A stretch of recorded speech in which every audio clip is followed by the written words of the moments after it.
pagi teman-teman. Di video kali ini aku ingin ngobrol santai bareng Saleha. Dia adalah alumni mahasiswa UNESA, iya benar ya? Iya. Jurusan seni rupa? Jurusan seni rupa, program studi seni rupa murni. Oke. Langsung aja ke topik pembicaraan ya, Saleha. Nanti ya monggo. Biar aku ini tadinya awal mulanya aku bisa minta tolong ke Saleha untuk ikut berbincang di channel di YouTube aku. Itu awalnya karena aku tertarik karena dia itu pernah mengalami bullying. Tepatnya kapan itu Saleha kamu kena bullying?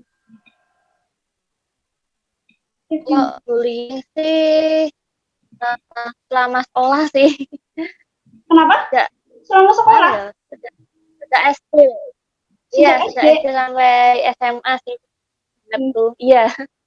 Tapi itu aku sebenarnya waktu dapat cerita dari kamu kalau kamu kena bullying itu aku kaget.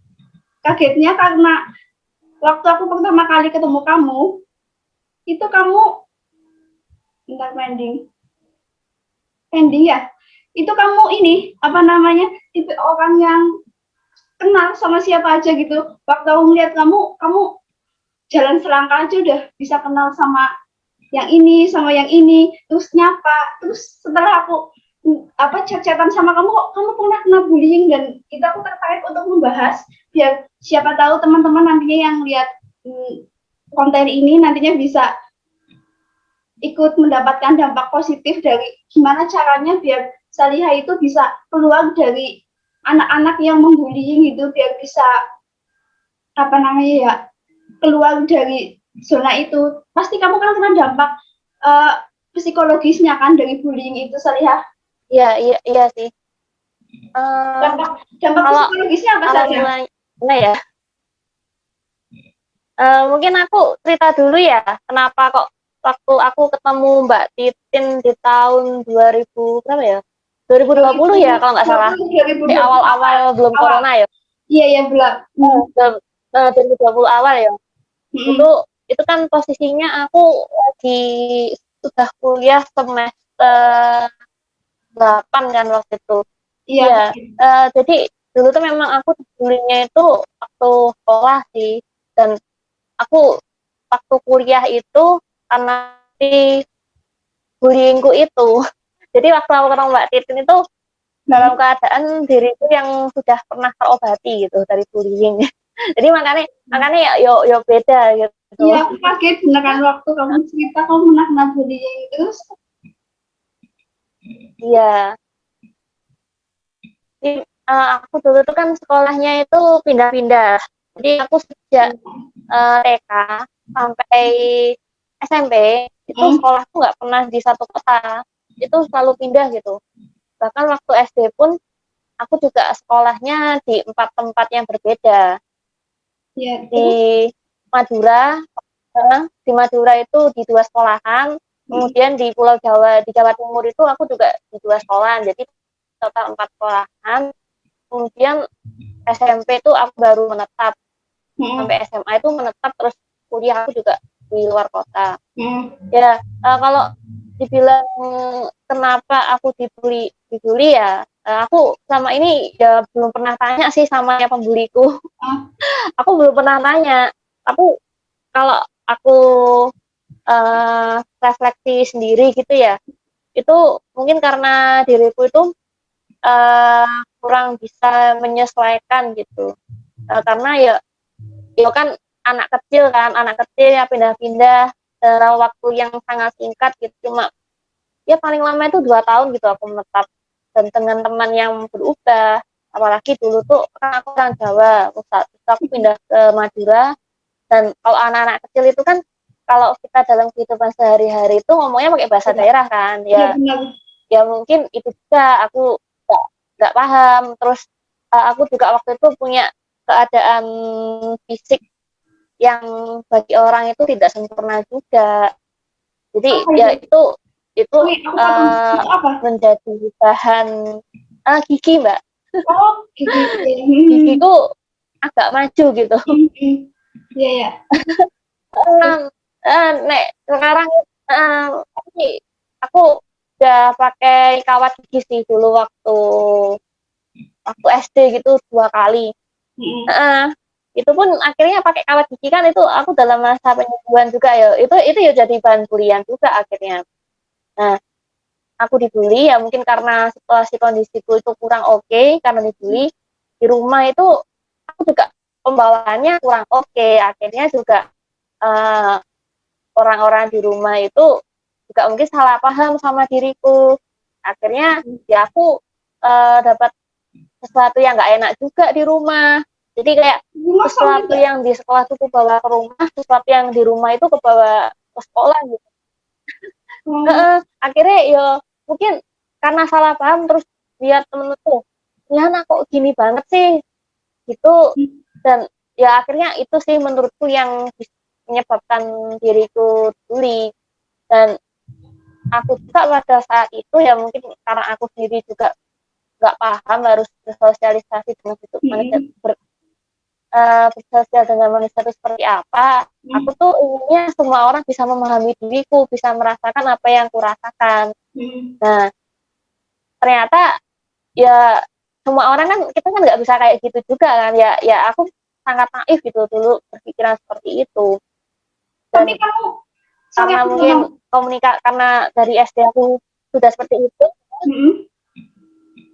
komunikasiku ke orang lain tuh jadi nggak terlalu Oke. baik gitu loh aku sering dibilang mending daripada ngomong sama kamu lebih baik ngomong sama tembok kayak gitu terus banyak gitu yang ngomong aku aneh aku dan lain sebagainya gitu dan itu sebenarnya hal itu sih yang membuatku akhirnya memilih untuk kuliah seni karena aku rasa keanehan itu sangat erat kaitannya dengan seni dan orang-orang seni itu orang yang sangat spesial makanya akhirnya aku kuliah seni sih ya.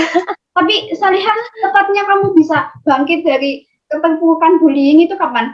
Maksudnya saat SMA kah atau saat kuliah baru kamu bisa bangkit? Wah, aku nggak bisa nih kayak gini. Aku harus bisa sembuh dari bullying. Maksudnya bisa interaksi sama teman-teman secara lebih baik gitu.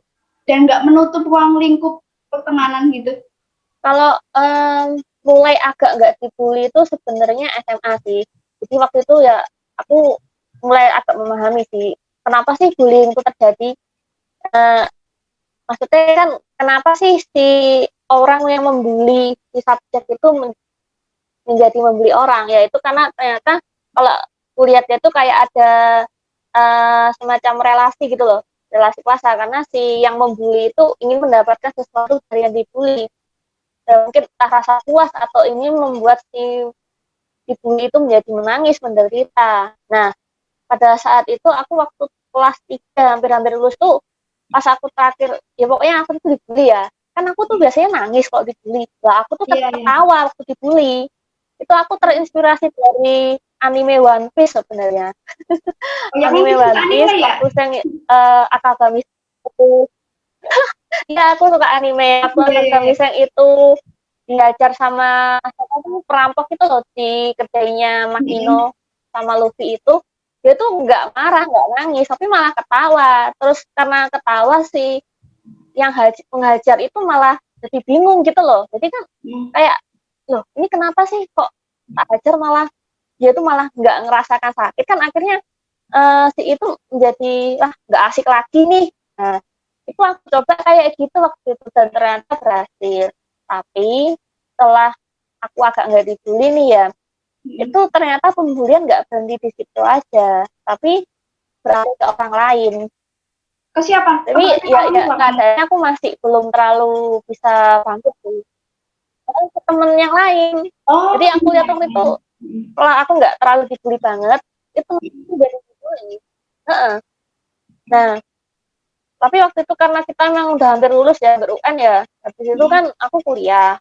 tuh aku ambil seni rupa dan awal-awal tuh orang seni itu kan agak beda ya kita ya Iya, iya, kan benar. orangnya enak gitu Iya. ya apa namanya kekeluargaannya sih teman-teman tapi waktu aku semester kedua hampir ketiga itu sebenarnya kayaknya aku waktu itu hampir dibully lagi deh aku Tapi Tapi ya mungkin karena aku juga komunikasiku ya kurang baik ya saat itu. mm, Gimana? untuk ngatasinya biar kamu tahu nih mau hampir Gimana Mbak? dibully. Untuk ngatasinya, kamu kan tahu kamu ini hampir dibully, terus kamu ngatasinya biar kamu nggak dibully lagi gitu. Gimana caranya? Nah, ini dia waktu semester 3 itu aku tuh cerita sama temenku, apa aku tuh tak pindah ya karena kok kayaknya nggak enak gitu teman-teman sama aku. Terus temenku ya janganlah, oh pindah kemana ya, ke isi Jogja gitu atau isi Solo gitu, tapi kayaknya juga nggak bisa lah. Itu aku tuh ya aku kuliah biasa gitu ya, waktu itu juga aku dalam perasaan yang sangat nggak enak kan waktu itu. Karena ya ada sedikit masalah juga sama teman-teman. Terus pas waktu itu ada dosen baru, aku masih ingat waktu itu di mata kuliah bahasa visual gitu kan. Oh iya iya. Itu dosen baru masih muda dan ternyata beliau itu praktisi art terapi. Hmm, Jadi beliau itu terus, dosen yang pembawaannya enak banget dan apa ya, friendly dan beliau itu punya empati yang besar gitu. Jadi beda banget lah sama orang-orang yang biasa gitu, apa dosen-dosen yang biasanya aku temuin gitu ya. mm, Dan waktu itu tuh gak tahu kenapa aku kok ngerasa beliau itu bisa klik gitu ya bisa sama kamu. mengatasi masalahku ya, karena beliau beliau juga kan mengatasi anak autis itu bisa. Nah, Mm, waktu itu ya aku cerita gitu, Pak saya dulu korban bullying, aku tuh ngomong gitu. Terus terus, ya oh ya gitu, gitu aja. Nah iya tapi ternyata di dalam perjalanannya beliau itu memberikanku beberapa dorongan gitu, mm, sedikit demi sedikit. Dan apa ya, waktu itu kan beliau itu pro banget sama yang namanya riset dan menulis. Nah kebetulan aku waktu kecil tuh aku ada cita-cita ingin jadi ilmuwan. Tapi masuknya terus, kuliah seni gitu. Aku terus, jadi ilmuwan tapi masuk kuliah seni. Nah tapi beliau tuh malah kok memberi peluang ini loh, ya kalau kalau jauh banget. orang seni itu sebenarnya juga bisa menjadi peneliti gitu. Iya bisa bisa juga. Nah aku iseng iseng sih, ya karena aku penasaran juga kan kok dia ngomong kayak gitu. Mm, Terus waktu itu dia tuh minta tugas dijadiin sebuah artikel ilmiah dan ikut sertakan ke seminar. Ya aku minta tolong dong waktu itu, kalau dia juga ngomong kalau yang mau ikut silakan nanti hubungi saya. Ya aku akhirnya konsultasi gitu ke beliau, dan beliau tuh waktu itu nyuruh aku tuh belajar tuh banyak banget gitu loh. Aku dikasih PDF tuh banyak, baca bukuan. Karena ya tak kira orang seni itu menjadi seniman dan menggambar kan, ya apa prodinya seni rupa murni juga. iya. Nah akhirnya apa ya, karena mungkin karena belajar pelan-pelan itu ya, itu jadi aku agak-agak tahu sesuatu yang lebih luas. Nah habis itu semester 4 itu beliau nggak ngajar di situ, semester 5 beliau ngajar lagi. Nah, ngajar lagi waktu mata kuliah psikologi seni, beliau mengajar psikologi seni waktu itu, Iya terus. beliau itu mengajarkan art terapi ke teman-teman sekelas. Mm, Jadi semuanya udah di terapi dengan seni gitu, ya kan? Nah, aku juga salah satunya waktu itu di terapi. Waktu itu aku agak marah gitu sama beliau. Pak, kenapa? katanya art terapi itu bisa membuat orang menjadi lebih baik. Mm, Kok ini saya tidak merasa lebih baik? Aku tuh ngomong gitu. Kok setelah aku terapi kok aku tidak menjadi lebih baik? Terus beliau tuh gini, ya kamu itu kalau membayangkan sesuatu jangan membayangkan yang serem-serem deh, coba kamu membayangkan sesuatu yang yang menyenangkan indah-indah iya. gitu. Aku Terus, pulang toh, nggak pulang tuh ternyata itu apa ya, itu kerasa ya, kita kayak minum obat tuh baru kerasa beberapa menit kemudian, jadi itu tuh kerasa efeknya. Jadi waktu itu aku kayak lihat apa ya, ditunjukkan dosa-dosa aku gitu. Jadi nggak tahu itu temen-temen ngerasa gitu apa enggak ya, tapi waktu itu tuh aku banget gitu, gitu ya, ditunjukkan dosa-dosa aku gitu di bayanganku sendiri gitu. Terus aku tuh nangis nangis, terus nangis nangis nangis itu tuh agak nangis gitu ya. Habis itu aku tuh nanya, Pak ini maksud gambar saya apa, kan waktu itu kita tuh diminta buat gambar gitu loh, dibuat gambar tapi mata kita ditutup gitu. mm, Ya aku kan tanya artinya itu belum bisa jawab, nanti iya saya jawab. Terus aku tapi itu balesi beliau, oh ya Pak nggak apa-apa, saya mohon maaf karena sering saya merepotkan. Dan beliau itu ya kaget waktu itu, ini anak kok tumben balas kayak gitu. Nah katanya beliau, ah, kamu habis di terapi itu malah jadi lebih baik gitu ya, walaupun cuma sedikit gitu itu lebih baik. Nah setelah beberapa waktu terapi ya kan, itu Mbak, apa namanya,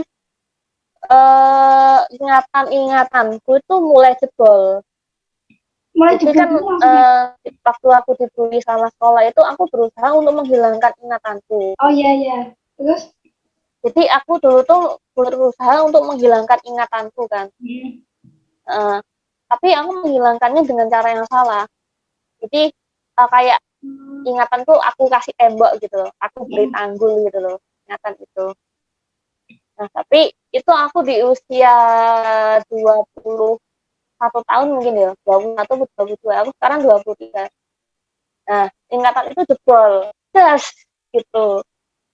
Wah, aku langsung histeris waktu itu. Jadi kayak aku inget gitu tuh, dan aku tuh bingung mau apa gitu. Hmm. Ya akhirnya aku tanya beliau lagi kan, Pak gimana ini, aku kok inget dan aku tuh takut. Terus aku Nah. tahu ya itu karena kamu membersihkan masa lalumu tuh tidak dengan cara yang benar.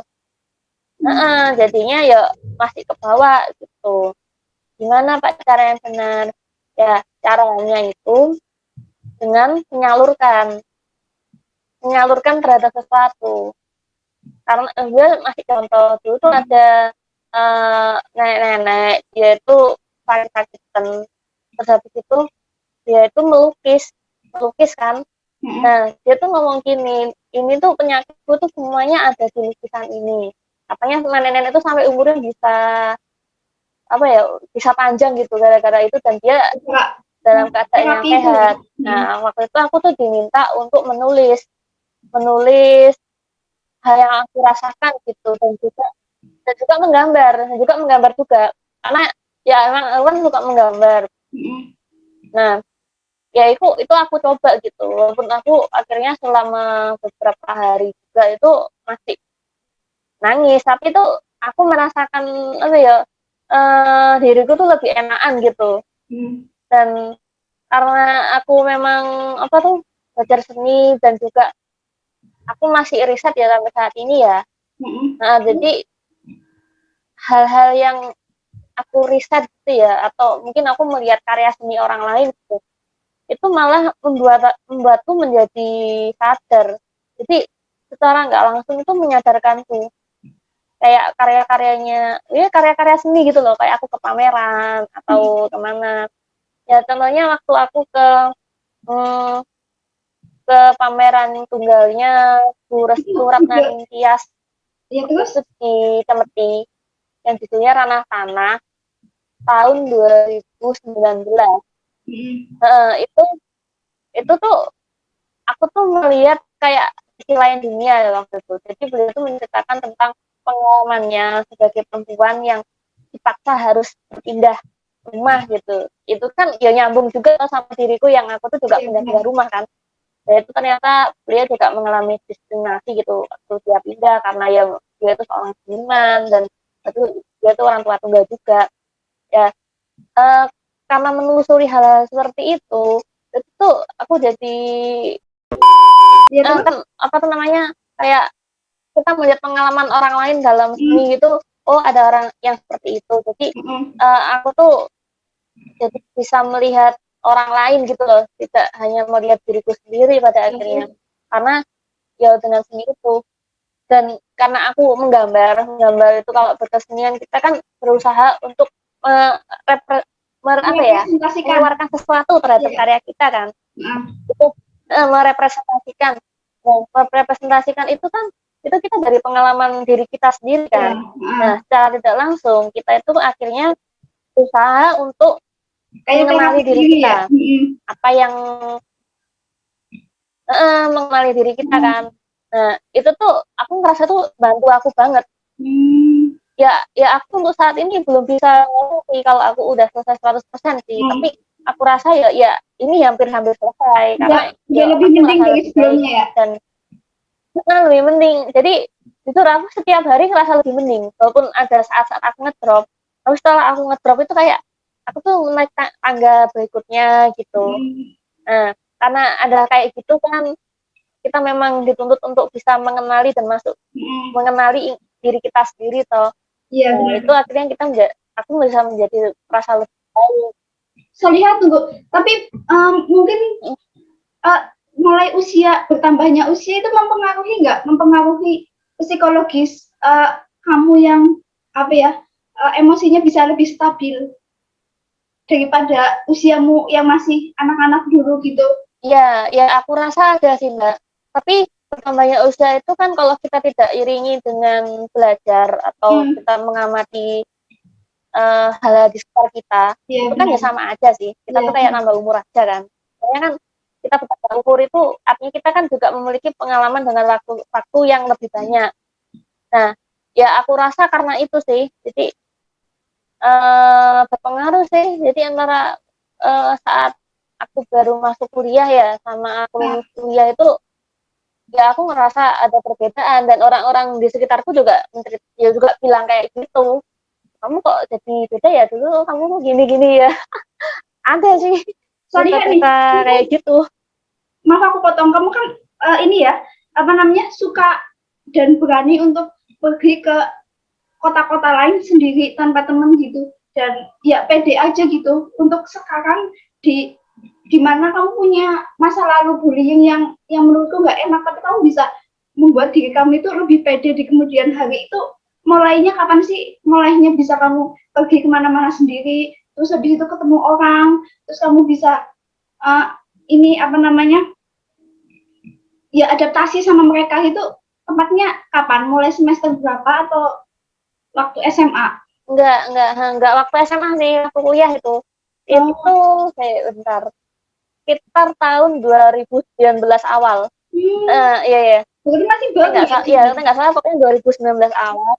Hmm. Iya masih Hmm. iya, enggak 2018 atau 2019 ya. Iya. Iya 2018-19an lah.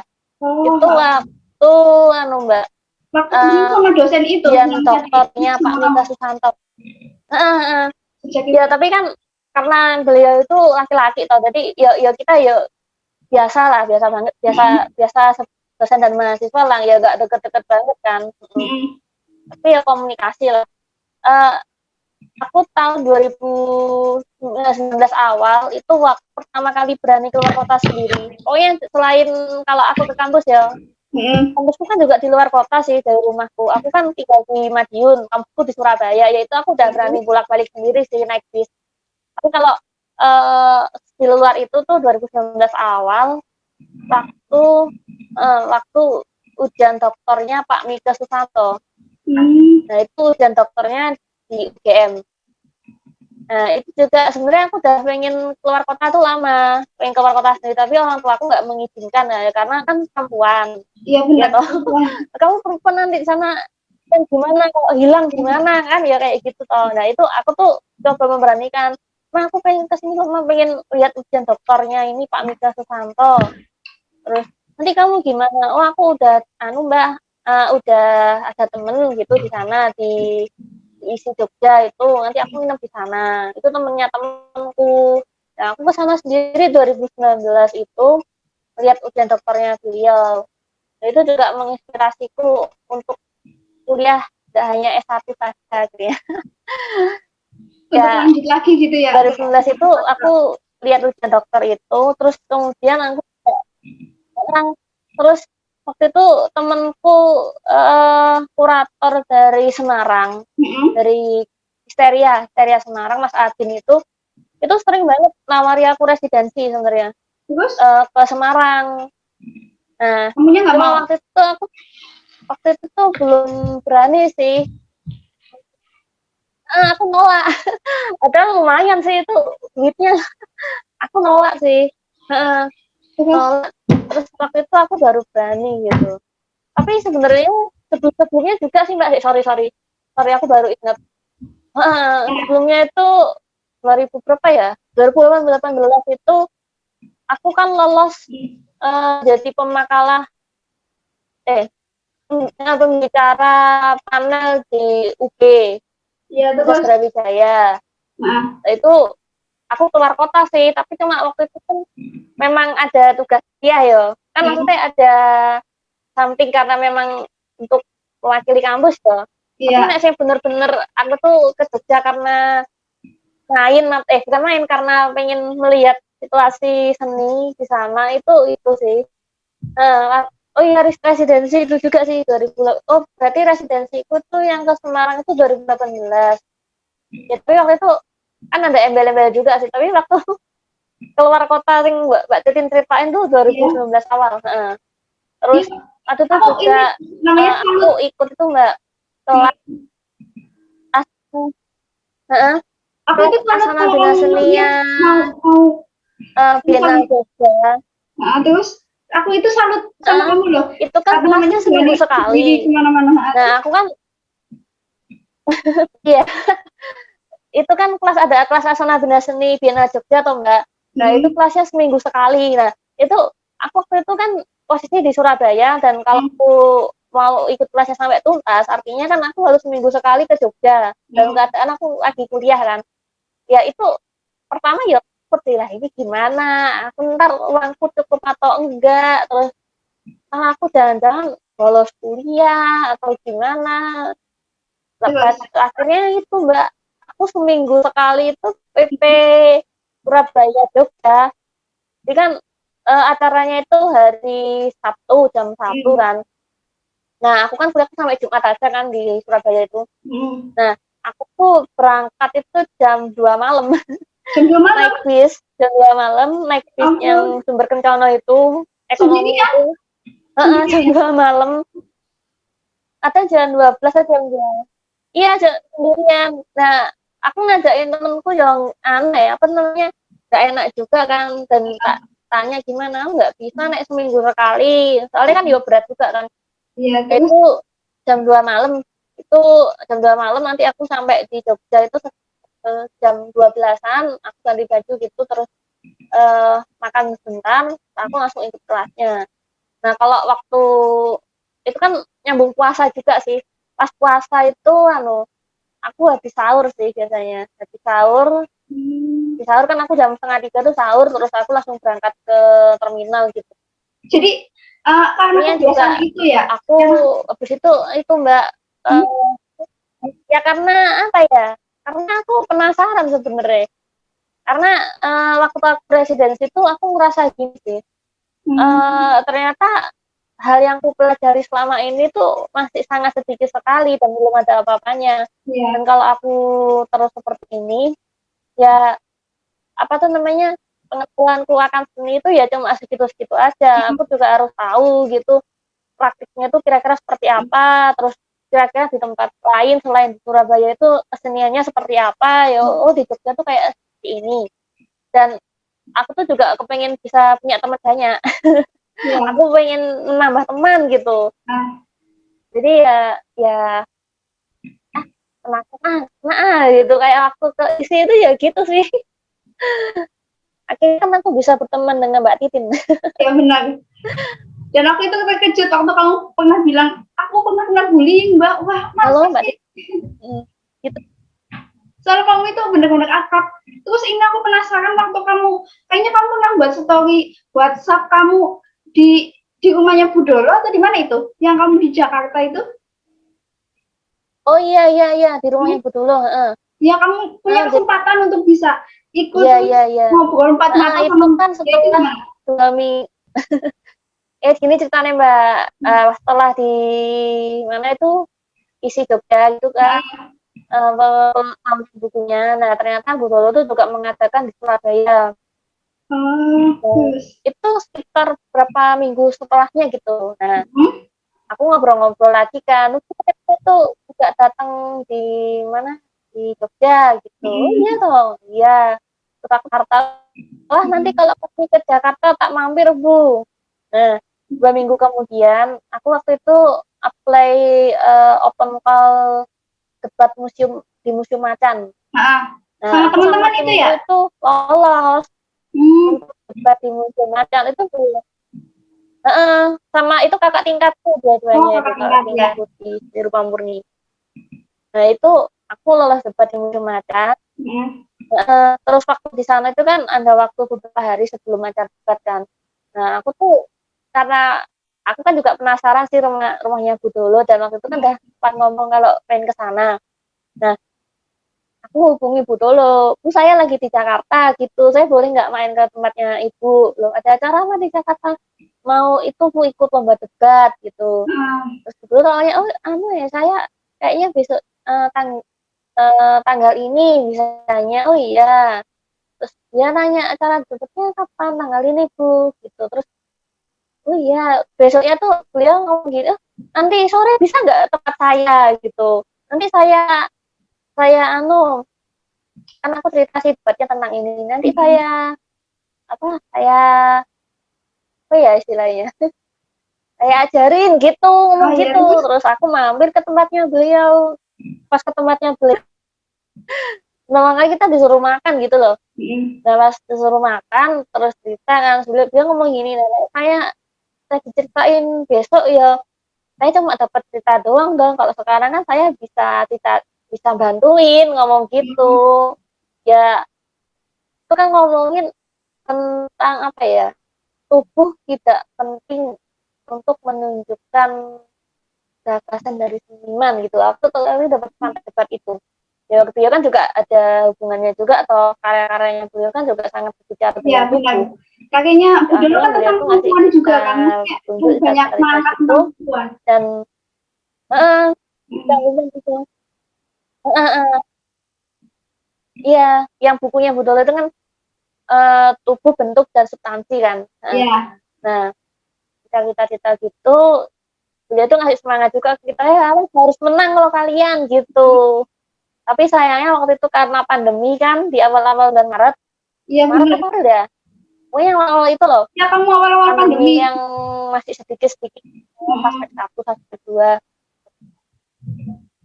Eh, Nah, pas besoknya mau lomba, Ya. ditelepon dari pihak musda batalkan karena museum harus ditutup semuanya. Oh, Jadi sama sayang museum banget itu ya. ditutup, nggak Hmm. boleh ngadain kegiatan gitu ya. Akhirnya ya kita nggak jadi.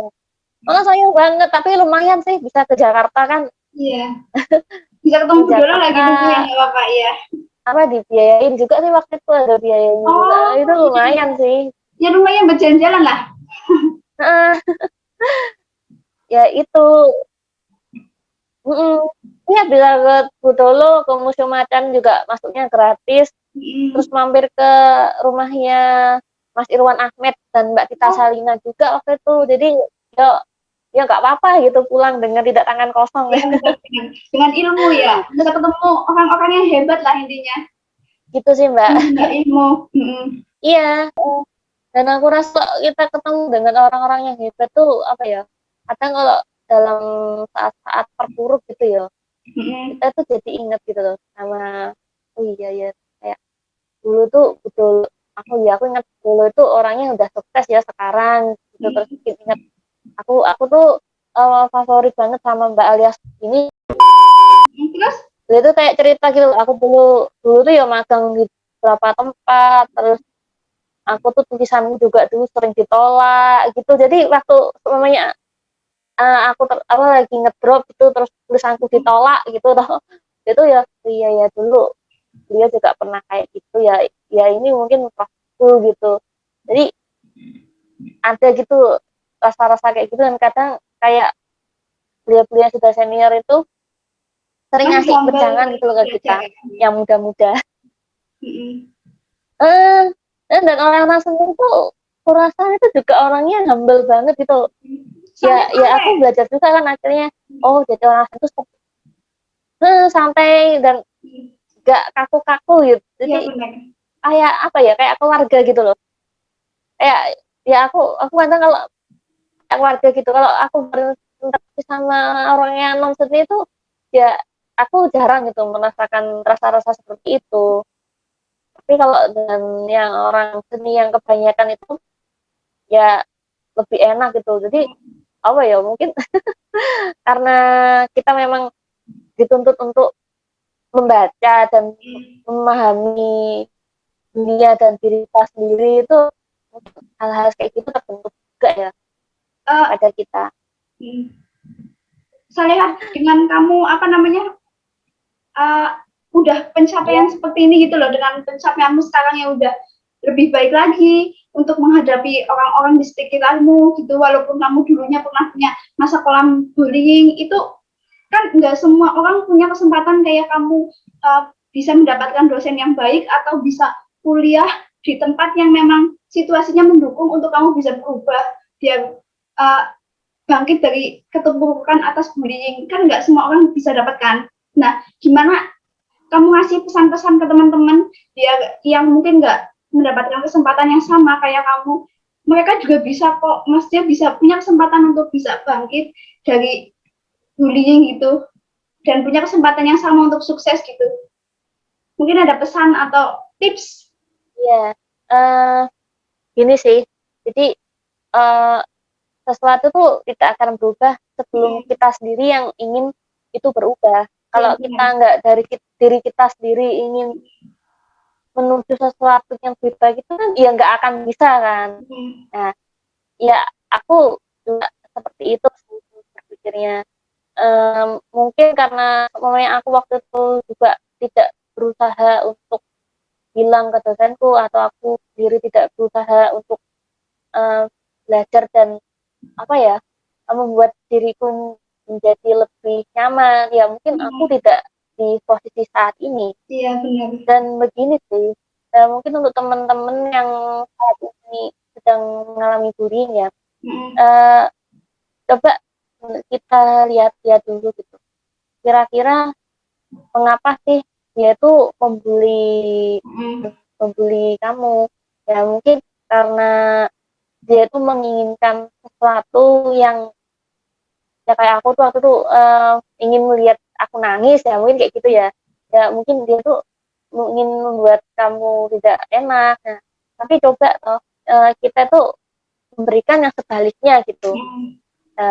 Mungkin kalau dengan begitu itu kita bisa apa, mungkin dia apa namanya, mungkin mungkin saja ya, ya ini nggak pasti sih, kita nggak Iya, tahu iya. juga orang seperti Kita apa ya. berbagi pendapat aja. Mungkin pembulian itu juga bisa di dan gini, uh, saya pernah ada saat-saat di mana saya itu saat dibully ya itu benar-benar putus asa, dan saya merasa bahwa dunia ini tidak membutuhkan saya tuh orang yang sangat tidak berguna, dan saya tuh lebih baik tidak ada saja di dunia ini. Ya, itu saya pernah merasakannya hingga sampai 7 kali sebenarnya. Saya pernah Ingin bunuh diri ya? ya tidak ada harapan gitu. Nah, itu Pernah iya kan? ya. Iya, Ya kasarnya seperti itu sih. kasarnya. Pernah. Ya aku pernah uh, itu ya karena aku memang merasakan hal itu. Uh, Kalau dariku, aku waktu itu sampai aku hampir melakukannya, yaitu aku coba berpikir kembali, uh, kira-kira siapa yang sedih saat aku tidak ada.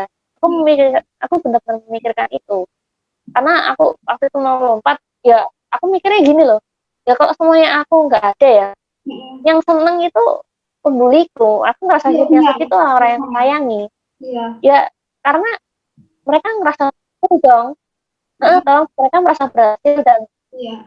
dan itu bukan anu uh, apa namanya, bukan, jangan-jangan itu nggak berhenti di kamu saja, itu bisa Nanti menyakiti bisa orang ke lain. orang lain. Ya caranya coba ingat-ingat orang percaya, dan ingat juga ingat juga Tuhan sebenarnya. Iya, benar. Iya, walaupun Iya, agak anu banget ya, tapi itu jujur itu, iya. walaupun itu coba ingat itu, dan ingat-ingat juga ya, kalau aku kan agamanya Islam tuh, itu kalau bunuh diri kan dosanya Iya, besar, biasanya besar. ya toh.